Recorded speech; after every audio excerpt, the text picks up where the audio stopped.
asalaamaaleykum Sénégal du nord au sud de l'est à l'ouest diaspora yéen ñëpp ñu naa leen waaw doon waxtaan ak yéen waaw ndax dem mujjul yegg jaajëf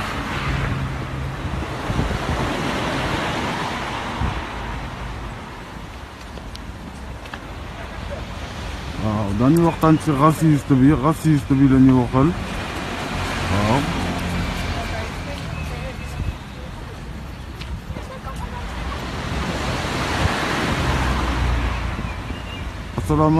asalaamaaleykum maa ngi dugal ay nit waaw maa ngi ñëw ñu waxtaan maa ngi dugal ay nit waaw jaajëf yow leen ci jàmm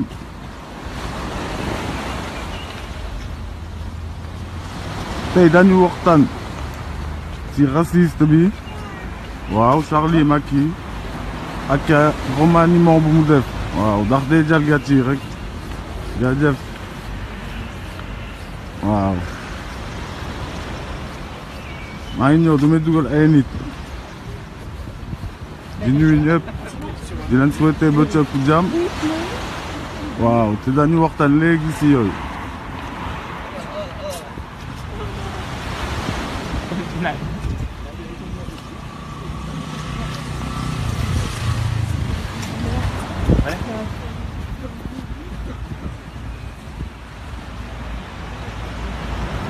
waaw waa ji dee nelaw waaw dem maa ngi doon commencé dem waaye aw moon réseau moo tax lu muy def fan yii jaaduwul waaw moo tax daal foo ñu waxtaan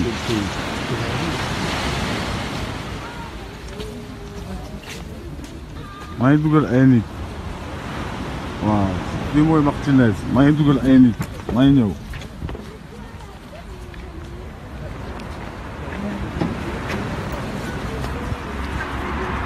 waaw ndax waa ji dee caaxaan dafa def remaniement si wàllu éducation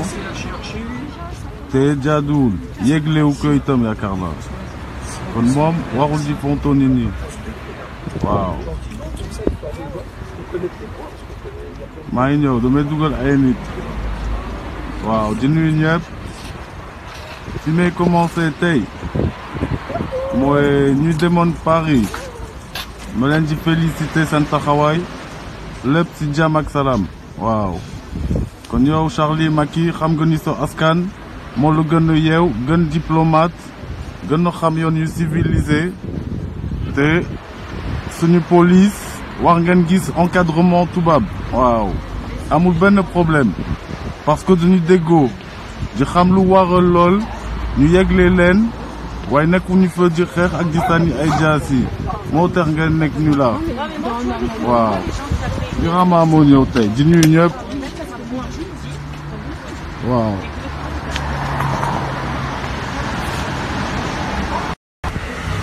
asalaamaaleykum waaw man maa ñëw di nuyu ñëpp bëggoon njëkk féliciter ñu demoon Paris ñoom ñëpp waaw parce que gis ngeen seen taxawaay lépp ak diplomatie kon yow Charlie Macky xam nga ni sa askan xam na yoon bu mu war di jël lépp ci jàmm gisoo fa jaasi ñu yëgle ko seen alkaati moo waral mu am encadrement ndax ñëpp déggoo kon su fekkee sa dëkk mënoo def lool bul ñu yëpp waaw su fekkee Jolof mënoo def lool sa askan dina kaas tous les jours waaw léegi nag may ñëw di wax wàllu éducation yaakaar naa éducation mooy loo xam ni dafa am njëriñ ci nit te dañ ko wax di suuraale parce que su àdduna ku nekk foofu lay commencé waaye suñu clochard moom comme xamul lu xew yaruñu ko amul éducation ci boppam moo tax muy caaxaane xale yi kon moom su fekkee amul waxtaan amul réparti amul xel boobu warul jël benn décision seen gannaaw te yéen xamoo leen askan waaw lu tax may wax lool gars yi dañu def remaniement 9 personnes ñoo jógee le secteur de l'éducation mu yóbbu leen yeneen place te lool yaakaar naa opportunisme ak buggu sàcc kese moo tax mu def lool waaw man maa ñëw waaw loolu day jëm sàcc moo tax mu xaar 2 semaines avant pour changer ay nit big si guddi bi may live joxe naa seen tour comme ni awma ko it 9 personnes le def changement te juste avant la réunion de l'éducation sûrement pour vous voler seen alal kon yeen bu leen ko nangu parce que yéglewu ko kenn yaaru ko yow Charlie Macky depuis 6 ans loo def si wàllu éducation est-ce que yow bi nga doon dem l'école da nga doon dem ay classes yu dee wala ay classes yu baax loo indaale sa biir dëkk waaw man maa la ko wax loo indaale bi ngay dem l'école yow t'es allé dans des bonnes classes t'avais des infrastructures des livres qu'est-ce que t'as ramené au Sénégal dans l'éducation en 6 ans waaw parce que ça fait 6 ans yaa ngi fii loo indi amuñu sax ordinateur amuñu sax livre léegi nag ngay xaar bi réunion di ñëw changer ay nit comme ça ñoom sa col la nga lekk ak ñoom waaw 9 personnes sur 18 dans ton remaniement du 19 xawma 18 yaa leen yóbbu je sais pas si t'as parlé avec ton peuple est-ce que jaaduna est-ce que c'est pas une insulte espèce de clochard léegi nag lu tax may waxtaan raciste tu parles pas avec ton peuple looy dem di wax ak ay Trump wala keneen wala keneen waaw te ce peuple doo wax ak ñoom kon yow su fekkee amoo fi di wax ak sa askan wax naa la ko waxaat la ko parle avec personne parce que sa askan dama leen di jox exemple yéen sama askan diaspora ak askan bu nekk Sénégal da ngeen amoon seen xaalis mooy seen carte ngeen wax tabax seen kër léegi Charlie Macky tweet ni man maa leen mënal tabax kër ngeen wóolu ko dugal seen xaalis léegi si 6 ans deful sax fondation waa léegi waa ji moom ku mu yëpp yéen a ngi may dégg yéen du ngeen wax waa ji tabaxal leen ñu gàllee mu nekk seen maçon te si 6 ans lu mu def kon ngeen wax xam ni waa ji day duul rek waaw boppam rek le titre parce que sinon doo leen xaar ba léegi wala du xaar ba xam ni dafa am réunion bii di ñëw pour mu jëm jaay xel kenn di wax non dans ton discours wàllu éducation nga wax ci air parce que ñëpp comprendre loolu ngay jëm lekk kon su fekkee mënoo wax ak ñoom mënoo leen tabaxal seen kër nga wax leen depuis 6 ans defoo sax fondation yow Charlie Macky ak ton troupeau tout ton troupeau kon bàyyi leen Sénégal waaw justifiel yow Charlie Macky le jour de MFDC Banque Atlantique waaw Banque Atlantique banque bu bees xaw ma fu mu jógee yow yaa signé ak moom contrat di duul su électricité da nga koy jaay au niveau extérieur te sa biir dëkk sax amul électricité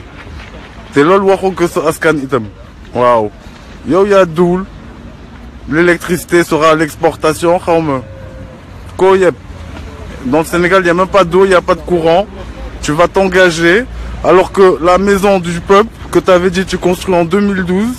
en 6 ans defoo sax fondation te ñoom fay nañu de waaw yelwaanuñu de so askan yelwaanul de yaa duul mënal naa leen loo mën kon le peuple t'as vu sérieusement on s'amuse pas kenn amul jot di lo xaar kenn wóolutu la parce que en 6 ans defoo fondation mën nga dem waaw mën nga dem te war nga justifier Assane wax na la créé yàkkee tëj waaw kon nga xam ni waroon nga tabax gàlle jot xaalis jox nañ la seen carte so askan gisul gàlle gisul fondation léegi ñu doon yónni nag yaakaar ni dañuy sànni seen xaalis ba pare yow yaay duul 1000 milliards ñoom dañ bëggu ay compte waaw dañ bëggu xam lu tax suñu fondation amul kon su fekkee ak su askan amoo fit foofu lay wax du nga raciste léegi dafa am raciste économique waaw parce que yow mi clochard suxale yoo xel benn société waaw man xawma benn société Jolof man boo xam ni dimbale nga ko mu siw waaw man maa la wax li aucune société t'a aidé kon t'es un raciste économique waaw parce que su fekkee donc bugg def Sénégal investissement privé rek kenn faalewu la Charlie Macky waaw waaw raciste économique voilà quand tu fais des projets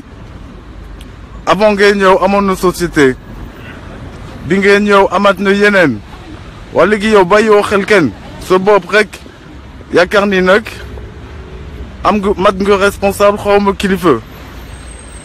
nit da ngay am réaction nit da ngay am anticipation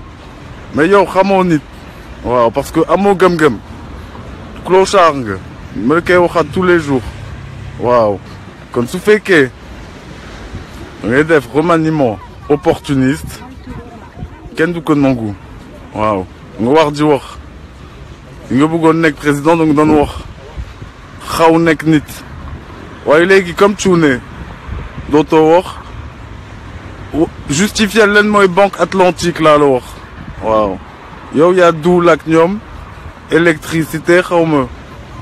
au niveau scolaire waaw kon leeralal lépp léegi am na benn cuune nulaar itam ministre de la justice xawma yow am nga tooni dossier sa justice amul yoon ñàkko jom lu dul ji wax ay insulte mënoo wax si yeexaayu justice mënoo lijjanti yooyu problème yu ëpp maana lu tax Imam Ndao di traîner te amoo preuve lu tax Assane Diouf di traîner amoo preuve lu tax Khalifa Sall di traîner amoo preuve nga ñëw di wax ay non les insultes je sais pas quoi t'es un clochard waaw si ñoom nga far si troupeau bi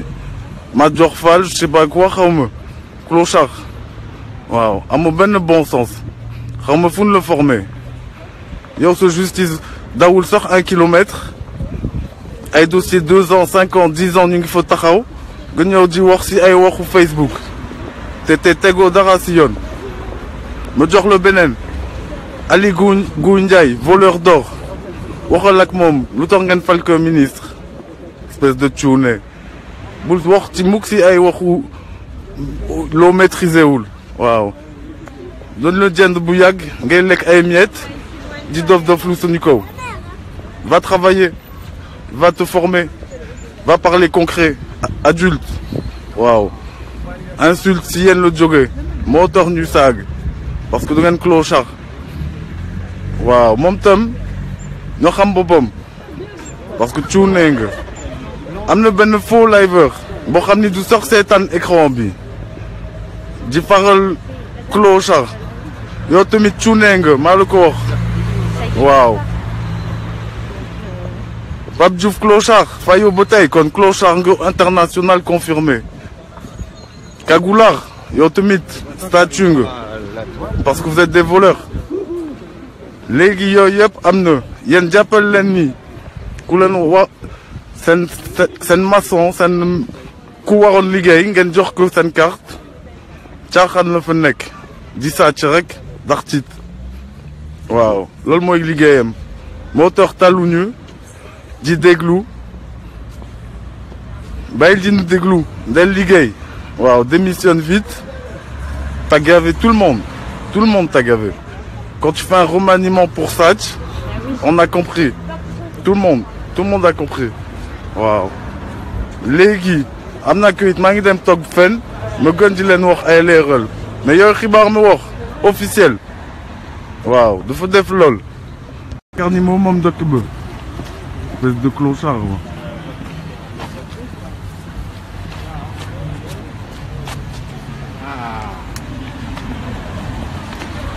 Non, il y a du monde qui papa.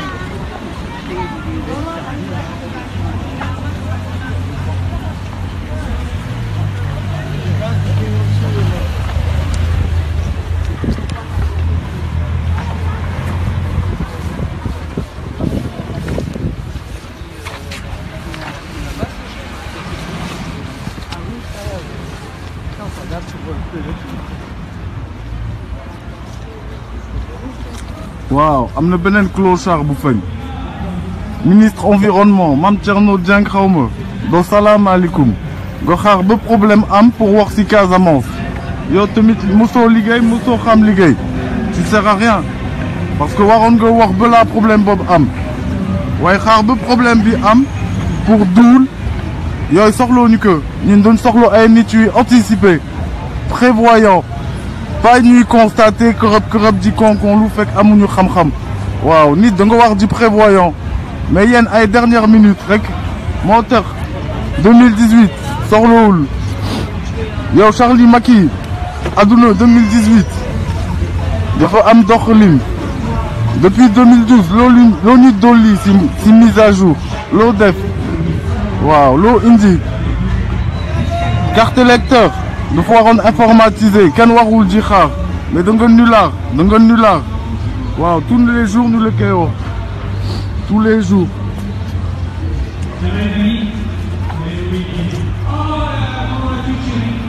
waaw te ba pare maa ngi dégg Milano Italia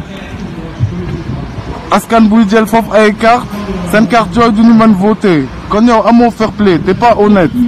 t'es un clochard parce que yow yaa bloqué lépp kon su fekkee da nga bloqué lépp da nga wax di tolérer askan wi yenn condition xam ni yaa juum yàgg naa la wax sooy juum da ngay nangu di wax bal leen ma mais yow tu amoo gëm-gëm waaw Charlie Macky kon su fekkee yow yëpp am na t'es un clochard léegi mais ñëw di la wax yow yaa ngi féete sa bopp pays pauvre parce que da nga cuune mais am nga koom-koom lu tax nga pauvre parce que da nga bëgg jaay xel sa askan waaw da nga leen bëgg jaay xel mais sa koom-koom yëpp feeñ am nga or am nga diamant am nga zircon te lépp à profusion am nga pétrole am nga gaz di duul pays pauvre koo yëpp waaw yow Charlie Macky lay waxal tweet waaw te Donald Trump day ñëw sommet africain le 28 ak 29 janvier parce que da nga ñàkk jom bëgg wax ak moom liggéey la xam fàlewu la waaw vous avez même pas honte wax na la seen bopp ngeen koy convoqué yow Charlie Macky yaa nëpp d'un clochard Trump xamul négocier amul masla waaw fi nga defoon MIPIM espèce de clochard Marcel Diène Faye fàttewuma la yow waaw fii la woon MIPIM fi ngeen gis 21 janvier fii la ñu jaay Diamniadio clochard yi ñu doon lépp la ñu xam waaw kon yow Charlie Macky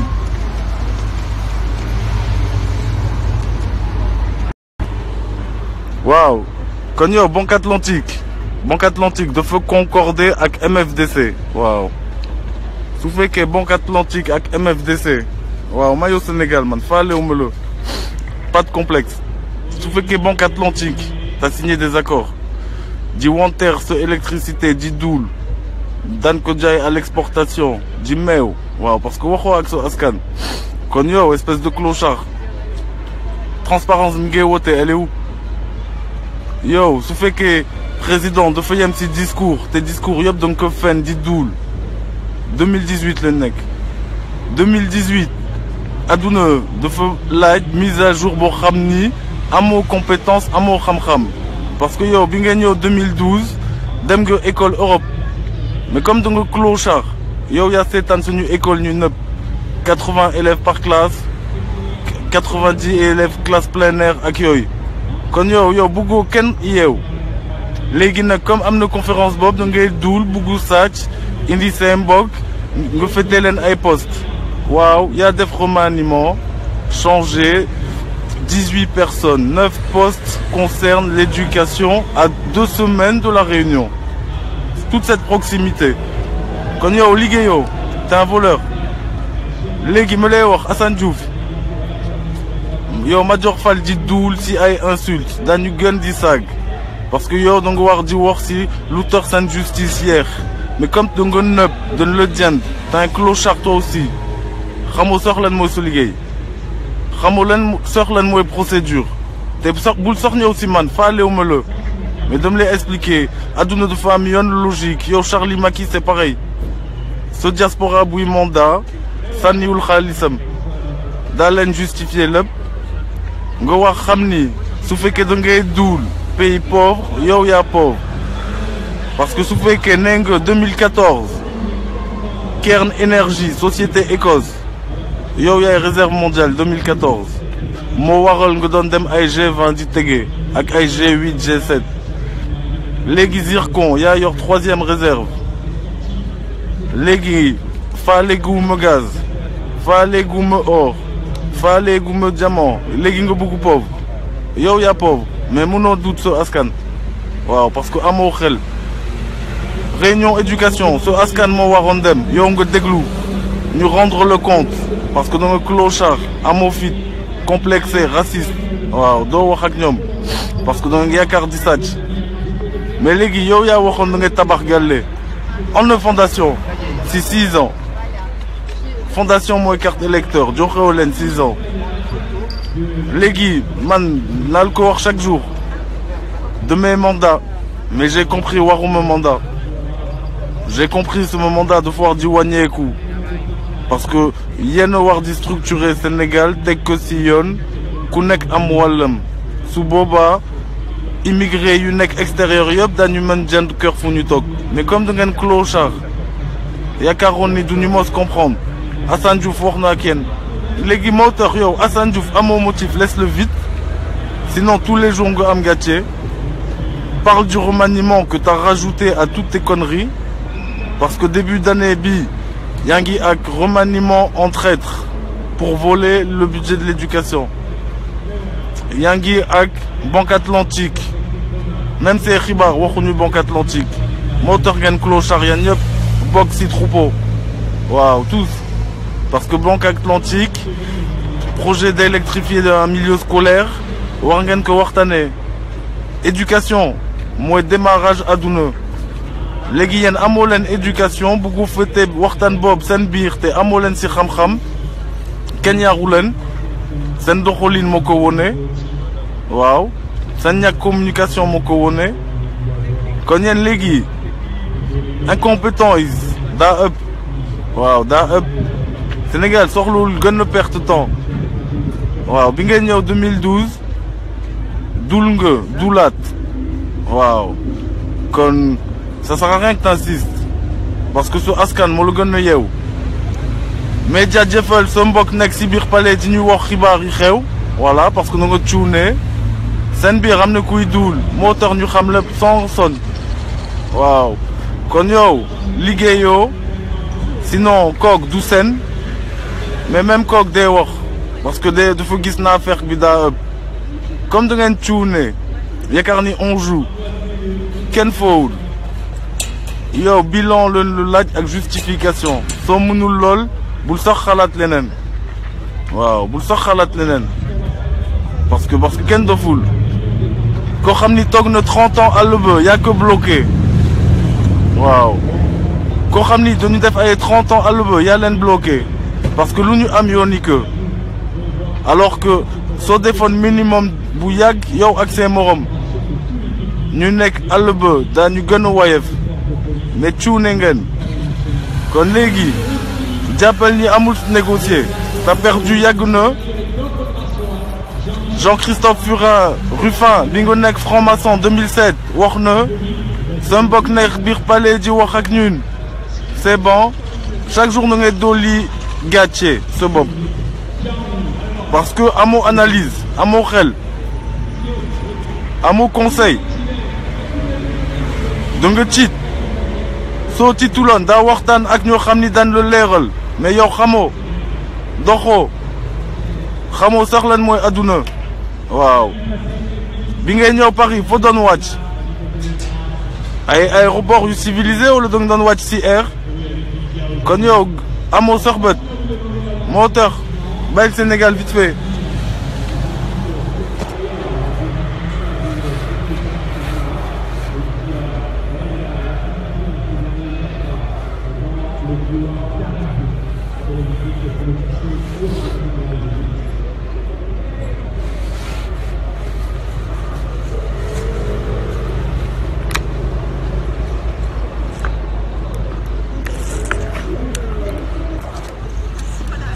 waaw Assane Diouf mi ngi leen di nuyu yéen ñëpp waaw te yow clochard hein, man lu ma jaaxal éducation c'est important c'est pas à négliger te yow da nga mën sàcc kese parce que thème boobu waxtaanee woo que amoo si xam-xam depuis 2012 mënoon nga structurer éducation t'as rien fait depuis 2012 kon su fekkee defoo dara 6 ans mënoo liggéey dara si 1 an wala 2 ans da ngay caaxaan rek buggu sàcc rek nekk voleur waaw yow yëpp am na kon espèce de clochard ça sert à rien t'es un raciste on a compris am na ay nit yu ñuul gën a raciste ay nit yu weex waaw Macky Sall ci kaw waaw parce que defaloo kenn dara waaw my sister maa ngi so town xoolal fi laa nekk my sister gis nga de dama ñëw ziar la waaw fii laa nekk sister xam nga sa bopp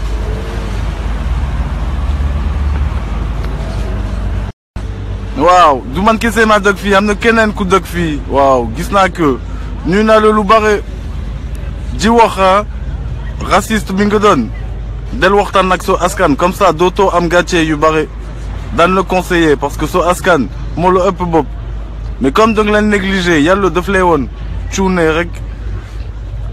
raciste économique parce que doo boole dara ak société sénégalaise waaw chaque fois da nga leen di daaneel pour lekk seen financement on a compris yow liggéeyoo chaque fois nga jot seen xibaar su nakos du yàgg dara nga daaneel que parce que clochard léegi raciste politique parce que ñemewoo concurrence waaw ñemewoo sa adversaire ñuy liggéey rek ngay jàpp waaw amoo xam-xam t'es pas apte moo tax ngay jàpp yenn nit parce que da nga raciste politiquement aussi ñemewoo budget ak projet yeneen waaw dëgguwoo te yooyu nit nga seggi ministère de l'éducation dans le remaniement ñàkkul dun la topp ak si sa jukko daal waaw pour mën na sàcc rek nga def lool on a compris waaw te man du ma wax je me cache même pas t'as vu mes lunettes je les mets derrière au moins tu comprends ci tuma faale wu ma la bul ñëw si man parce que t'as pas travaillé c'est tout ce que t'as mérité waaw ma leen di wax yenn gagné di ko waxaat ñu demoon Paris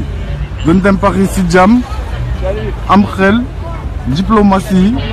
ñu encadré leen ngeen gis yoon waaw loolu mooy dëgg waaye yow su fekkee Charlie Macky sa biir dëkk mënoo def lool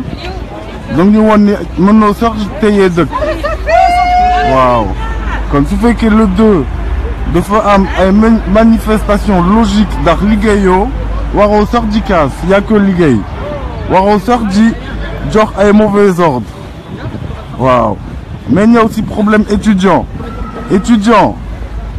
su fekkee yow Charlie Macky ak ses ministres da ngeen di duul di jàll télé di wax seen askan daan leen jox di leen promettre ñoom ñuy xaar waaw loo leen bëggu jax seen kaw rek moo tax ñoom suñu sosee daan leen dégg ñuy kaas mais comme yow amoo kaddu amoo responsabilité xamoo lan mooy éducation moo tax nga leen di caaxaane waaw parce que amoo respect mais soo amoon respect doo leen yëpp su fekkee yaa wax bii jour daa respecter le délai jox leen seen wàll lépp si jàmm mais yow yaay à chaque fois chercher les problèmes moo tax nga doon ñu laax waaw moo tax nga doon ñu laax parce que su fekkee yow tu prends le choix de dire heure bu la neex dinaa def lii doo ko respecter waruñuy waxu dañ la wax seetaan yow tu te prends pour qui moo tax nekkoo responsable moo tax dans tous les sens da nga mën a planer ndax ci waaw kon yéen sama askan dolli leen ci problème yu mu def remaniement opportuniste pour sàcc dolli leen banque atlantique banque boobu man musuma ko woon xam mooy benn budget bu bees mu sàcc dafa day waajal jël seen courant di ko jaay à l'international te yéen amoo leen courant te yëglewu ko itam kon on a transparence waaw yow yëpp soo ko dajalee yow bari nga motif ak budget 2017 ak lu tax nga téye Assane Diouf lu tax nga téye Khalifa lu tax nga téye Imam kon yow Charlie Macky c'est bon daal mën nga démissionner bu yàgg avant ñuy wax et da nga clochard waaw te lépp yaa ko créé MFDC c'est toi tous les problèmes sénégalais actuels yow la parce que amoo communication waaw maa ko responsable wax waaw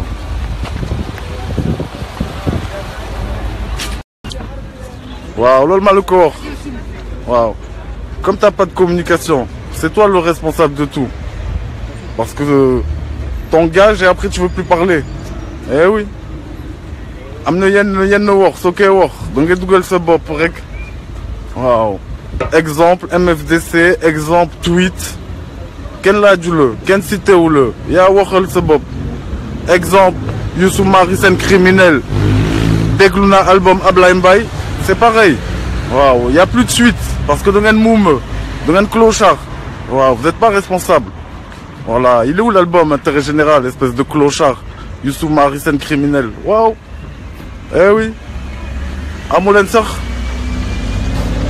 responsabilité conscience vous avez rien c'est pour ça il vous arrive que des problèmes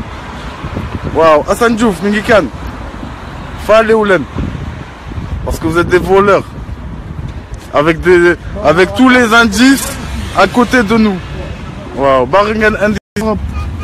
ndax ñu laar bari ngeen indice trop waaw kon dañ leen justifier waaw loolu lañ leen wax dañ leen justifier donner les cartes dans le fair play c'est ça qu'on vous a dit et t'as même pas d'argument pour te représenter parce que pendant 6 ans t'as bloqué le pays waaw koo xam ni 6 ans t'as bloqué le pays l'époque elle est devenue informatique tu veux laisser l'époque du papier ça veut dire déjà amoo xam-xam léegi yow su fekkee da ngay développer bopp politique sa benn mbokk mooy tukki mën na bokk fu mu yegsi ku mën ci tukki foo jéem da ngay reer parce que teguñu la si yoon yow Charlie Macky seen mbokk seen politique yéen ñëpp waaw parce que mënoo toll jamono informatique ngeen ne law bëgg nekk président te ku jógee si sa formation fu mën ci yegg t'es perdu tu sais pas c'est quoi un ordi tu sais pas parler des autres langues t'es allé dans des écoles bizarres et là yow yaa ngi koy cautionné moo tax nga nekk nulard quoi yaa ngi comprendre Charlie Macky yow waroo di tweet da nga wax di liggéey da nga am ay urgence mais xamoo lan mooy urgence comme nekkoo responsable xamoo urgence lu muy tekki xamoo responsabilité lu muy tekki xamoo engagé sa kaddu lu muy tekki yow en vérité xale bu ndaw sax moo la gën soo dee xool ba si biir même un bébé il est mieux que toi parce que un bébé au moins du wax daal waaw du jaay meew mais yow toute ta vie t'as menti bugg jaay nit ñi nag je suis responsable te yow tey doo nangu sa doom dem benn école boo xam ni amul structure léegi nag c'est mbokk parce que da nga raciste nga bàyyi leen ci ay structure délabrée loolu nag nga def ko normalité nag nga yaakaar ni t'es en règle yaa ngi liggéey yow tu te moques de qui c'est ça qu'on veut comprendre Charlie Macky koo yeb quoi dëggantaan c'est grave alors t'as compris tout seul defoo dara lu baax dugal sa bopp ci ay problème rek nga def kon ça sert à rien d'insister ça sert à rien en 2018 on parle de compétences on parle de savoir-faire d'évolution de modernité réelle active waxuñu ci ay gant mais yow tu rêves debout parce que xamoo adduna moo tax bàyyil Assane gaaw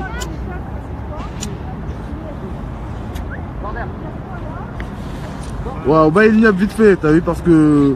t'es plus crédible du tout amatoo benn crédibilité international mec international waaw t'es reconnu internationalement tuné quoi kon bul ñu fonto on a assez perdu de temps pour lu la neex xawma lu leen neex yow ak ce troupeau te amul résultat commun amul évolution commune kon personne ne rêve daal waaw léegi nag ki nga embauché xaw ma clochard boobu di live xaw ma yaa ngi koy jox ay téeméer xaw ma 2500 wax ko na bàyyi quoi parce que du xool écran waaw amul crédibilité waaw am na benn faux liver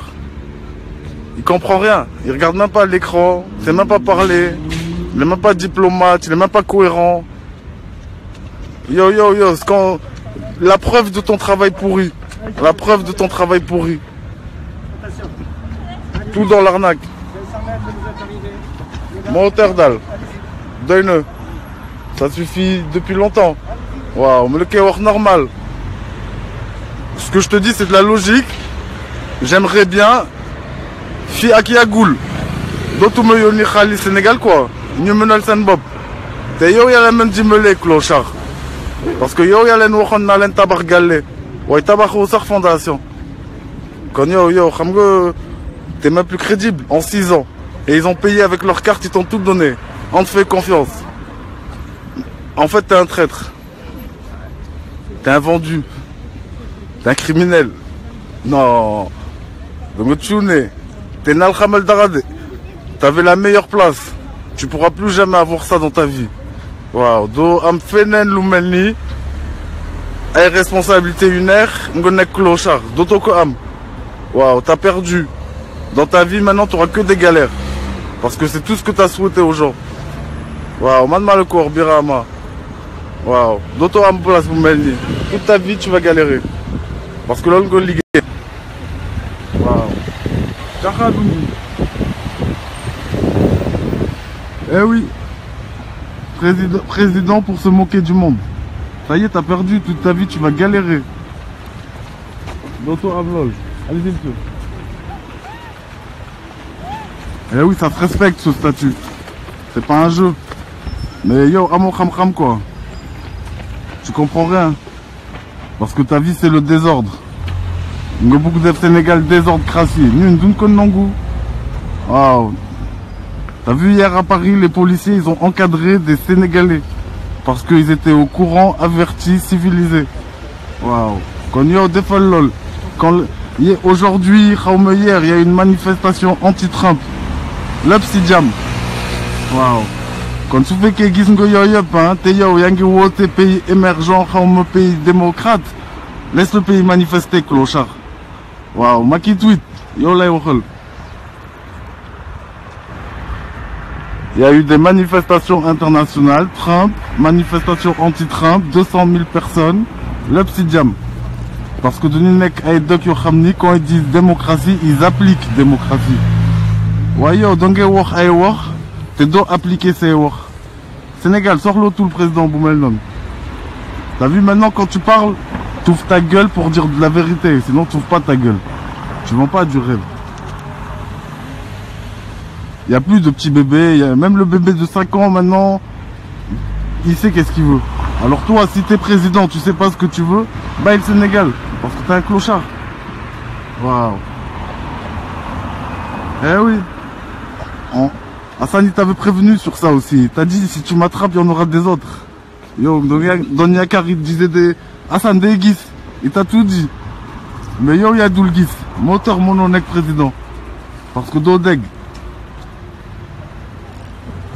eh oui espèce de dinde t'as vu quand je te disais clochard du siècle ay confirmation rek ñoo ñëw waaw kon xam nga criminel nga parce que t'es un égoïste comme Youssou Marissène waaw kon yow Charlie Macky Pakoti t'as vu il t'a dit comment t'étais le bâtisseur xawma il t'a expliqué qui t'étais ba tey loolu c'est d'actualité jàppal ni comme Bob Marley t'as tout dit il t'a dit pourquoi tu t'es mêlé du procès Habré donc fàtte il y a la chanson Habré c'est même pas ton pays c'est même pas tes histoires t'as voulu faire le justicier pour passer bien devant la France xawma devant qui pour te retrouver dans la merde waaw léegi xam nga nga dajale Charlie ak Habré ñaari bàkkaar yoo xam ni sa yoon nekku si t'as voulu faire le je me mêle te amoo épaule parce que tey ñu ngi la koy wax comme si c'était hier waaw fàllewuñu la tu te rappelles procès Habré yaa si dugg di jaay je suis un guerrier moo tax nga nekk clochard du siècle waaw xam-xama Paco ci wayal na la fii ngay bañ mais la musique elle est là ou pas ça veut dire t'as vu quand tu fais Booba il t'a dit le passé te suit de jour comme de nuit Youssou Marissène waaw Ablaye Mbaye tu lui avais dit non l'album il sort cette année dit Doul criminel bi nga doon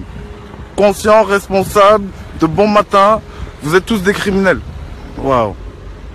sans me cacher il y a pas besoin que je regarde pas l'écran t'as vu je suis pas ton collègue d'hier soir que t'as recruté kon yow su fekkee t'assumes pas vous voulez vous cacher Nongolo Youssou Marissène c'est toi aussi parce que on t'a dit il y a des artistes des vrais ils ont même pas besoin d'immunité di voyager nag duñu toog Sénégal parce que ragaluñu fay ragaluñu impôt ragaluñu taxe te duñ teg dil ci kaw tubaab duñ teg dil ci kaw mbokkam kon yéen les clochards yoo xam ni sénégalais rek ngeen mën teg dil amoo leen sax fit doo leen sax génn extérieur waaw fudul gratuit laissez le Sénégal incompétence caractérisée preuve à l'appui fàllewuma leen avant ngeen di ñëw ak man régler les problèmes locaux justifiez-vous loolu ngeen war di def parce que seen dégâts yi da bare instant bi ku nekk Sénégal am 40 ans Youssou Marissène moo la sacrifié waaw man maa ko wax parce que yooyu jamono ngeen nekk xale au lieu ñu tal ay projet comme léegi leen doon def kon loo xam ni depuis 40 ans yeneen koy def yaakaar ni c'est la normalité c'est banal c'est grave parce que éducation du caaxaan léegi elle est où la logique ngeen di favoriser ay kay ñu génne budget kay ñu def lii te lépp ci ay fen sama nijaay yaa ngi ci jàmm lu bees donc bëgg wax kay ñu wax waaw tonton yaa ngi ci jàmm jaajëf xool leen maa ngi waxtaan ak sama benn nijaay waaw yaa ngi ci jàmm waaye yow waxal noo gisee Sénégal suñu mbokk déglu waxal rek soo bëggee amul benn problème mi ngi si jàmm lu nekkul si jàmm noo ko gisee ñëpp est-ce que melokaanu Sénégal neex na est-ce que melokaanu Sénégal doy na la nu mu mel Sénégal moom ma dàqal fi man non nangu naa lool mais ni mu mel ñàkk ndox ñàkk courant est-ce que Macky de liggéey wala liggéeyul si yow kooku nag moom wax dëgg yàlla moom waxal sa xalaat rek de liggéey wala déet parce que kooku moom mbir bu nit ñi liggéey Macky bu liggéey nit ñi xam nañ bu liggéey nit ñi xam nañ ndax nit ñi defuñu daal waaw léegi man mu lay xamal xam nga ma xam bu yàgg waaw léegi Birama daf lay wax ay mbir yoo xam ni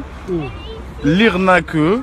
xam nga maanaam àddina kenn ku ne su gis-gis waaw ñii mën nañ na Macky mi ngi liggéey ñii ànd ak moom waaw ñaanitu moom mën nañ na Macky liggéeyul waaw léegi mu lay laaj Khalifa Sall noo ko gisee histoire u Khalifa Sall ak sa xam-xam ñu la jottali xam-xam moom man yaakaar naa daal politique mi ngi ci moom waaw ba tey mais jàddu na jàdduwul luñ ko def si yow ça dépend ndax ba lekk xaalis moom dañ ko war a jàpp mais su fekkee lekk na xaalis wax nañu am preuve xaalis moom ku koy lekk Sénégal da la war a jàpp nangu na lool tonton nangu na lool mais su fekkee jàpp nañu wax nañu am preuve wala déet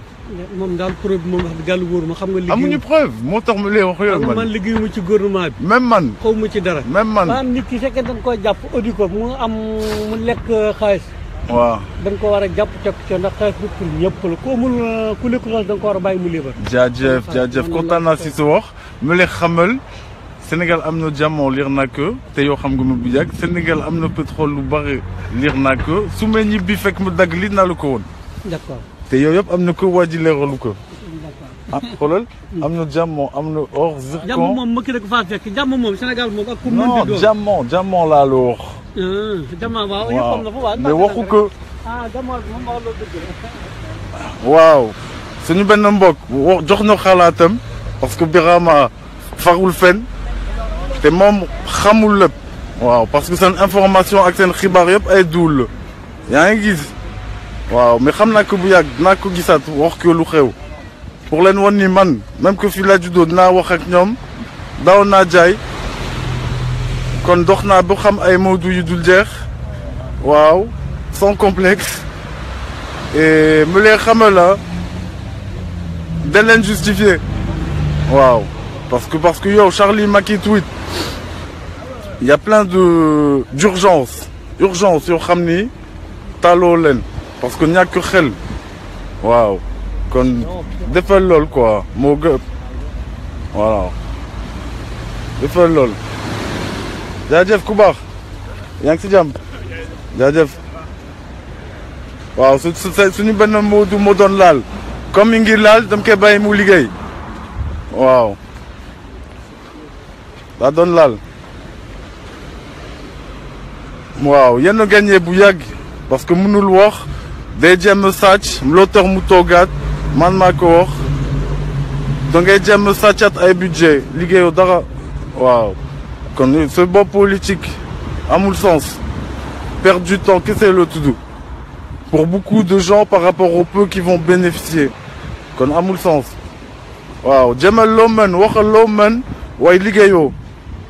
c'est tout ce que tu peux mais t'as perdu juste par le visuel y a rien de nouveau ou de concret pour le peuple kon yow liggéeyoo waaw yaa ngi gis espèce de clochard liggéeyoo waaw pour wax leen rek dafa bari xibaar yoo xam ni dañuy bokk daje léegi ñoom dañu seggi xibaar yu gën ñàkk jom ñu wax ak ñun yoo xam ni seen sàcc day feeñ ñu leen di suul quoi yooyu lañ fa nekkee moo tax dafa am yenn xibaar amul transparence amul leeral waaw kon waxal ci banque atlantique banque bu bees boobu ngeen waxtaanee la même période que MFDC te yooyu yëpp yaa ko programmé xamoon nga ko wow ni la veille ni le suba ñu signé kon yow clochard Charlie Macky tweet on a compris nu nga tiit xaalis xamoo adduna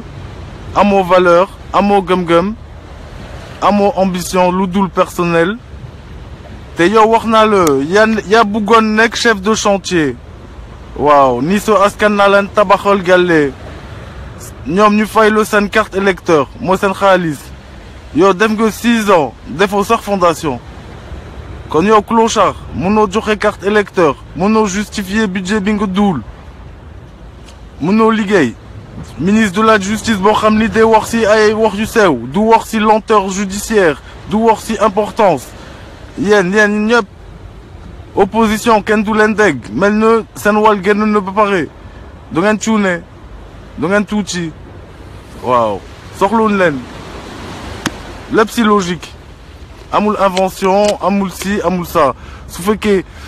remaniement def nga ko opposition war na ko xam avant ñun kenn déggu leen parce que gâteau bi yenn koy lekkandoo ku nekk am na ci wàll kon c'est bon yow su fekkee ton fils ak yow jar nga école bu civilisé avant 2017 xaw ma 2018 bi Sénégal waroon na am école yu normal nga xaw woon ne yaa ngi liggéey waaye defoo dara te jot nga ay budget yu dul jeex waaw waxtaan nga ak Badea itam que banque arabe développement quelque chose waxtaan nga ak ñoom kon su fekkee yaa ngi jéem continuer ta politique personnelle ou de troupeau na nga tuuti waaw chaque jour yaa ngi dolli waaw kenn fàttewul te doo bokk t'as pas de raison ou de bilan qui justifie demee toogaat waaw su askan moo la neexal toogaat 2 ans parce que comprendrewul bu baax mais warula woon sax seetaan nga toogaat parce que t'es un clochard il y aura pas de changement en 2 ans tu vas rien faire de plus tu vas rien faire en 2 ans parce que même cœur 8 ans 7 ans 6 ans structure day yàgg kon si 2 ans mënoo liggéey dara on a compris waaw léegi yéen soo leen comprendrewul seen diaspora buy dugal xaalis xam nga kook du dof seen askan bu nekk sur place di kaas xam nga ñoom tam duñu ay dof deman doo leen si génn gàccee rek Eh oui. Parce que tout le monde réfléchit. Il n'y a pas que toi que tu crois que tu es plus malin ou l'autre il croit qu'il est plus malin. Waouh. Sachez que c'est une diaspora amnechel. Peut-être mieux que vous. Waouh. Il n'y a pas d'animaux. Eh oui. T'es une dinde. T'es une dinde. Waouh. Justifiez-vous, démissionnez. Lolo noir. Justifiez-vous vite, vite, vite. Démissionnez. Dame prison. Waouh. Tous des criminels. Pas Maguette, pas Khaled, c'est tous pareil. Vous êtes tous plein de problèmes. Waouh. Normal. Conscient, responsable. Vous êtes tous plein de problèmes et d'histoires. Moteur, toute votre vie, jusqu'à mourir, il faut une immunité. Parce que je peux devoir me justifier, niémé ou me. Moteur, il y a un clochard. Devant toute votre ascan. Waouh. Yo, si t'es un vrai chanteur, pourquoi tu te caches derrière une immunité, clochard? Yo, Maki, tweet, abré, pacoti. Waouh. Pour ça que tu crois rester. Tu vas te justifier. Si c'est pas par l'argent, c'est par les crimes. Vous avez tous vos solutions. Parce que vous êtes des clochards.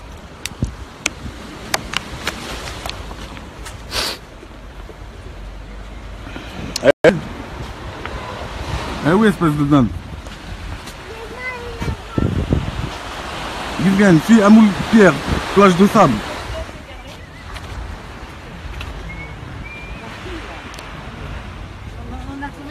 Fille, clochard, Doufi Tarao. Youssou Marisen, Maki, tweet, Nieme Onufisar. Waouh. Parce que ça ne sait pas, d'où ça. Moteur, mon nec clochard. Waouh. Bingo waron changer so xaliss bop yag na mais da nga cuune waaw Sénégal waron na am xaliss bopam bu yag mais comme gëmoo sa bopp gëmoo sa richesse yaakaar ni sa richesse ou sa poche kese la moo tax nga caaxaane ñëpp mais t'es un clochard voilà. Et Sénégalais xam leen ni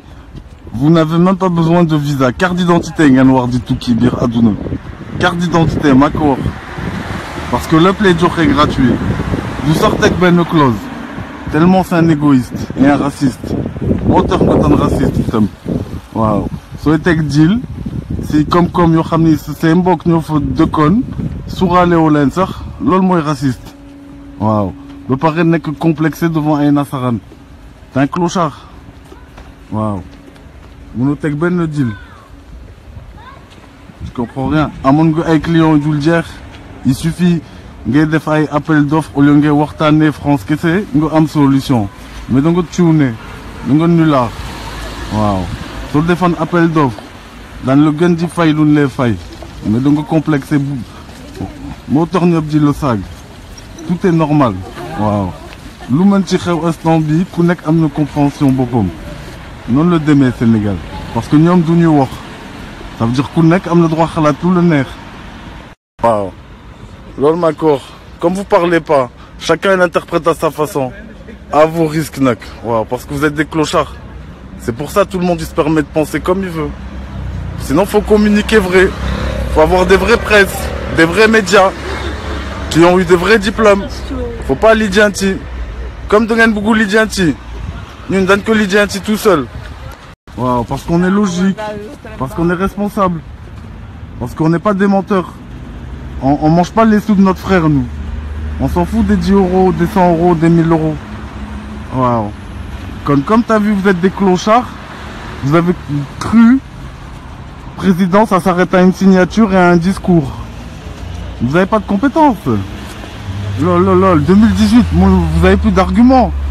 Et quand on signe, on dit rien. Et quand on fait un discours, on ment. Yo, Makissal. Waouh, yo, c'est fini. Il n'y a même plus le temps. Man, je veux plus faire des mandats parce que je sais qu'il y a la solution de ne pas en faire. Waouh, l'immigré, il doit pas galérer. Dans tous les pays Moham, c'est Nyumbok Nyoganede. Waouh, t'es Khamna tu barres. Mais nous, rek nous son. Quand il y a Maki Amgussi responsabilité, parce qu'il y a Bougon nek président,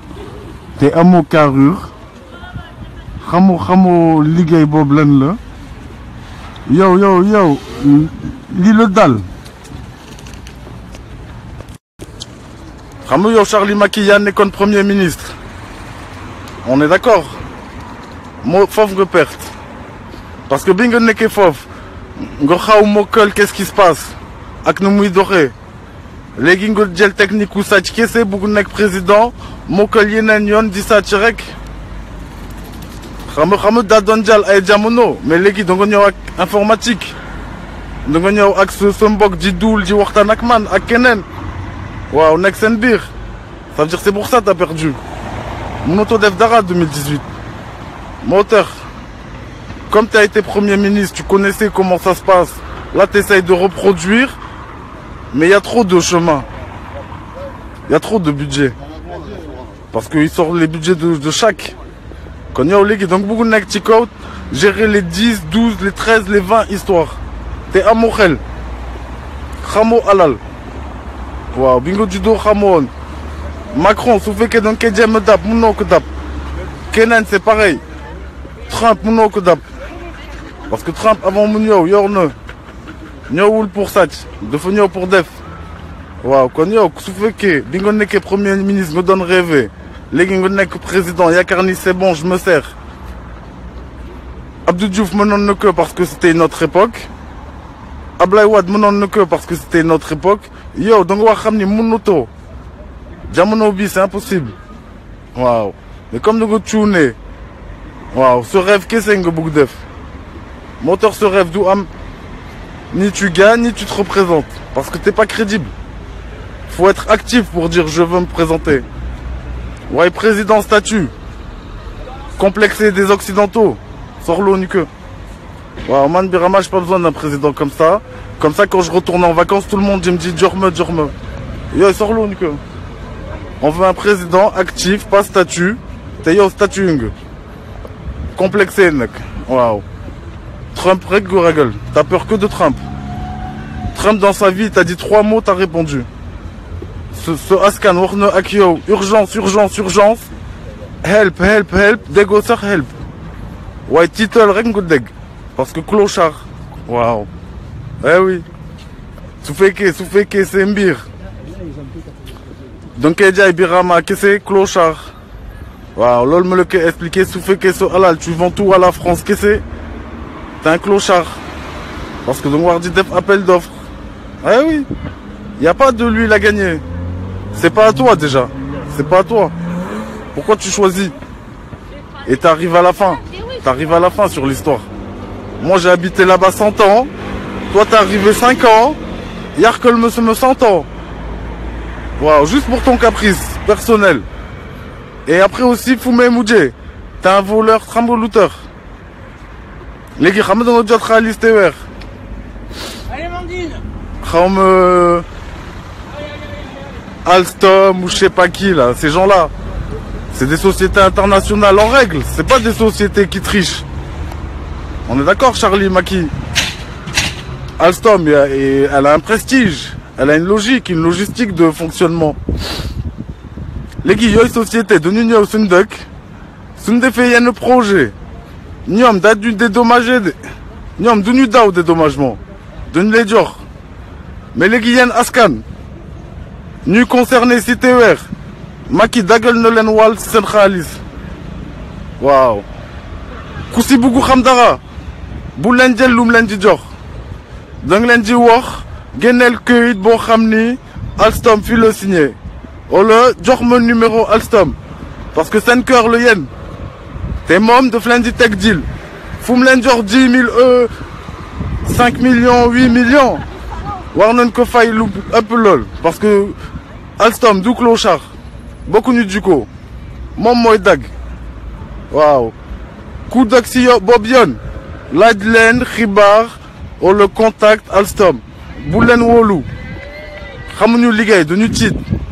te boobu xaalis day ñëw si euro dañu gën di ney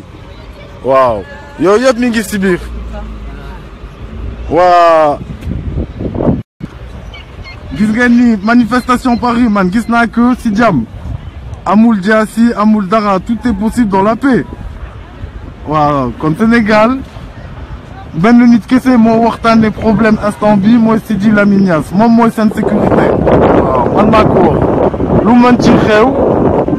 laaj leen Sidi Lamine Niass moom mi doon wax dina am problème lu tax mu waxoon lool waaw bu leen sax nelaw moom moo waxtaanee lool kese te yow clochard bi nga doon Charlie Macky sooy wax croissance Birama dina ko neex lu même mandat wàññeeku mais comme lu même mandat du wàññeeku bàyyil di dul croissance amul benn croissance day commencer si sa croissance day commencer si sa réew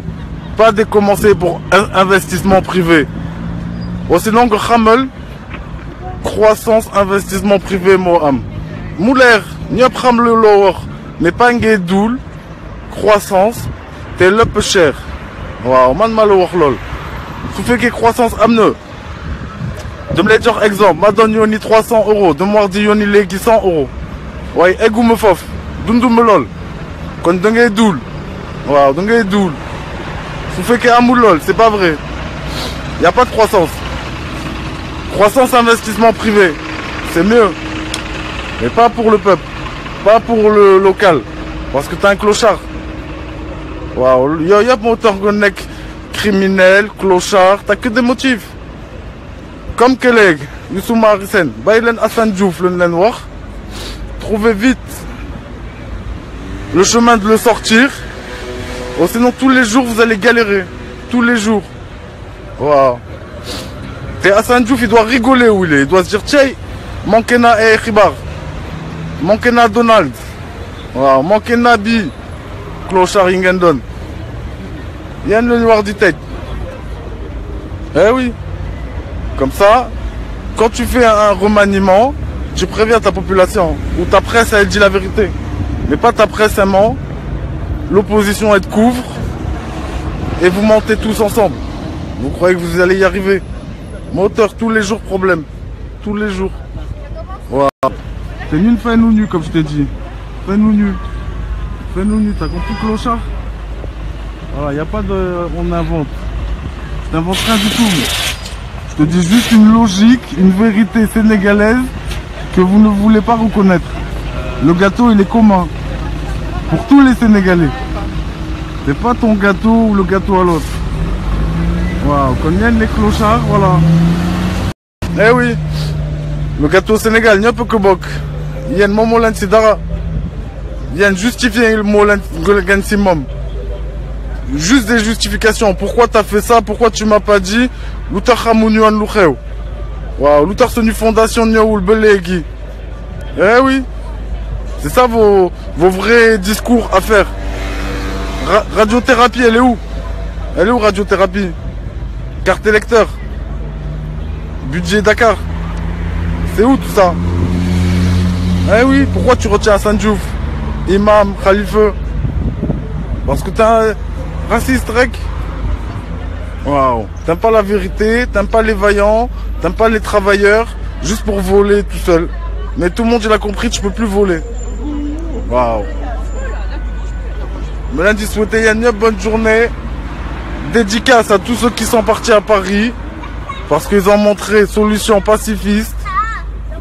Akrel waaw ils ont prévenu les polices tout organisé yow Charlie Macky t'as vu l'encadrement civilisé anti-problème waaw pas comme yow tes étudiants laisse-les tranquilles sinon quand tu mens je te donne-leur les fais pas attendre mais t'es un menteur waaw yow yëpp am na ton ministre de la justice espèce de clochard Madior Fall je sais pas quoi là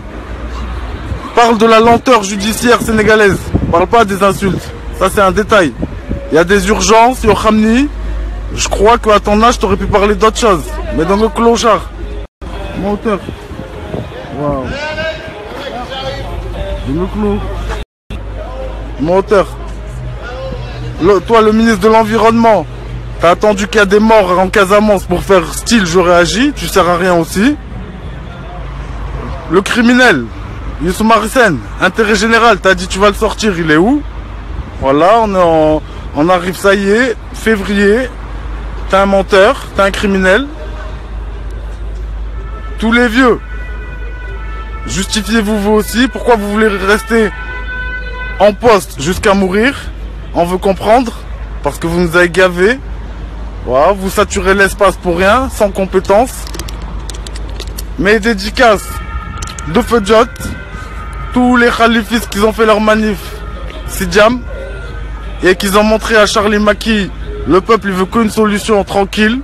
Voilà, c'est à toi d'accepter que tu as perdu Yagne, Mansen, Galsen, Nitudeg, Nigeum, Abi, Mar, FHG, MMG, Moudou Galsen, Amel Jam, Moussa, Fallou, Kine, Moussa Mbaye, Brésil,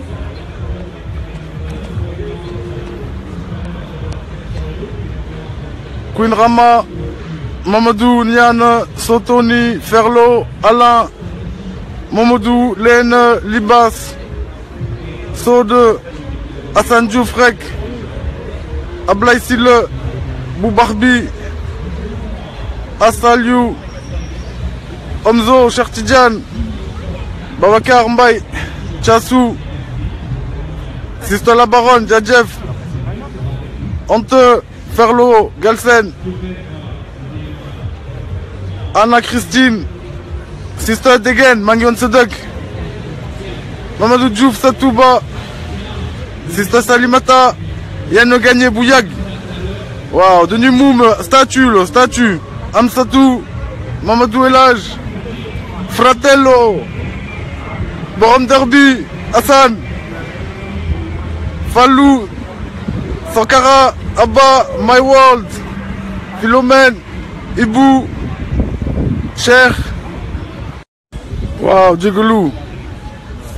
Odd, Mar américain, respect, Alain, Maï Djigolou, Ibrahim, waouh, Sister Sali, Ousmane, Mamcher, Khadi, Jules,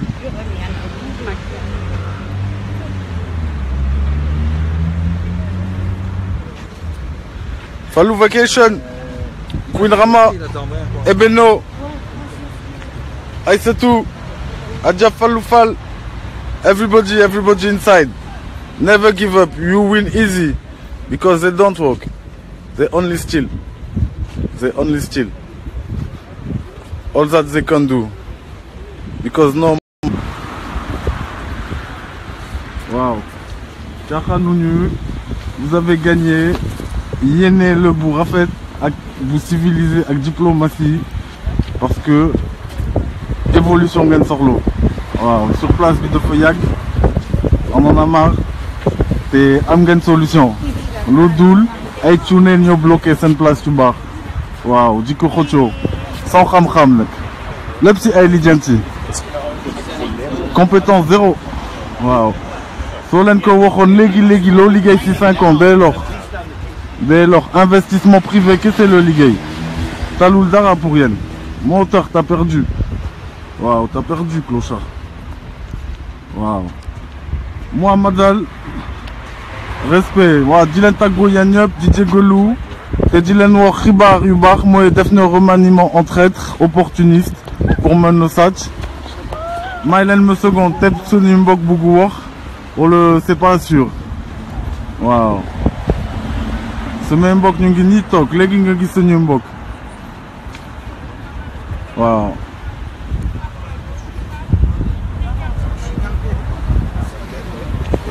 salam alaykoum yéen a ngi ci jàmm alhamdulillah dafa tonton sant yàlla yéen a ngi ci jàmm ku baax ça va waaw lu bees waa kan mu bëgg wax kenn mu bëgg wax ci seen dëkk wax leen lu leen gis teel nga wax Sénégal sa xalaat wax Sénégal waaw waxal sa loo ñuy wax noonu pour noo gisee dëkk bi noo ko gisee neex na neexul neex na kay Sénégal kay neex na waaw melukaan ak évolution ak développement bi ngay gis waaye neex na loolu Sénégal moom wax dëgg yàlla si bien yàlla na yàlla defal xéewal rek ba ñu mën pour yow su président de liggéey wala liggéey waaye mi ngi liggéey waaye kon yow moom nga faral waaye ça va mi ngi liggéey léegi yow sa soxla ci wax mais xam ne ban kii la sax non ban kii la damay waxtaan ak samay mbokk lépp ci dëgg waaye ban teel a liggéey Facebook sama Facebook rek lay génnee joxal sa xalaat lu la neex man amul bii wala bee mais man lu mu la bëgg xamal Sénégal wax na dépassé fii parce que du ngeen bari koom-koom te ñun askan du ñu xamal lu xew est-ce que comprendre moo waral ñun ñu yegg fii te ñoom ñuy lekk suñu woon foofu ngeen toll parce que ndox waroon na am loo warul am 2018 ndox est-ce que war na am Sénégal wala déet. ndoxum naan. pour ñëpp waaw ndox amul fépp di waaw ndox mooy lépp amul. non amul fépp waaw am na côté est-ce que loolu normal non non non moo tax waxal sa xalaat si yooyu domaine man la. loolu moom normal am na suñu côté amuñu ko ndox. moo tax del wax. amuñu même kii bi amul même kii bi amul non ça va baax na. kon bëgg a wax. gars yi bëgguñu wax quoi mais amul problème. yenn choisir. wax naa man kay wax naa waxal sa joxal sa gars yi. man wax naa leen bu yàgg ne naa leen melokaanu dëkk ba baaxul. dafa war ji gën a avancé. waaw ñu ngi may déglu bu baax. xam nañu bu baax man ñu may xalaat. waaw lu ma gis fi laa leen yéene. waaw yaa ngi comprendre. waaw te yor ngeen koom-koom bi. waaw juste ñu nax du ñu yëgal lu xew. waaw waaw sama askan maa ngi leen ci bàyyi. di leen wax jàmm ak xewal.